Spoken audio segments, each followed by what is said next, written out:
அமரன் படம் ஆரம்பிக்கும் போது எழுந்த சர்ச்சை இன்னும் ஓய்ந்த பாடில்லை. தினசா பிரச்சனை வந்து கொண்டேதான் இருக்கு. இப்ப புதுசா ஒரு பிரச்சனை முளைச்சிருக்குது.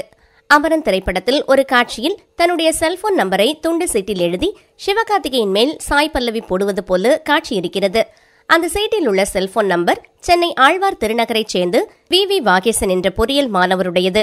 படத்தை பார்த்த பலரும் அவருக்கு போன் செய்து சாய் பல்லவியிடம் பேச வேண்டும் என்று நச்சரிக்க, இதனால் டென்ஷனான அவர் 1 கோடியே 10 லட்சம் இழப்பீடு கேட்டு இயக்குனர் மற்றும் ராஜ்கமல் நிறுவனத்தின் மேல் சென்னை ஹைகோர்ட்டில் வழக்கு தொடர்ந்துள்ளார்.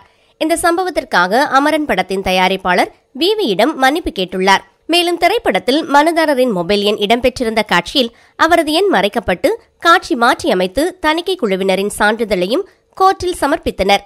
மனுதாரர் தரப்பிலிருந்து சாய் பல்லவியிடம் பேச வேண்டும் என்று ரசிகர்கள் தொடர்ந்து போன் செய்து மன உளைச்சலை கொடுக்கின்றனர் என்று கோரிக்கை வைத்தபோது நீதிபதி மனுதாரரின் தனிப்பட்ட உரிமை பாதிக்கப்பட்டுள்ளது உண்மைதான், அதற்காக இந்த வழக்கில் நிவாரணம் பெற முடியாது என்றும் கூறி வழக்கை தள்ளி வைத்திருக்கிறார்.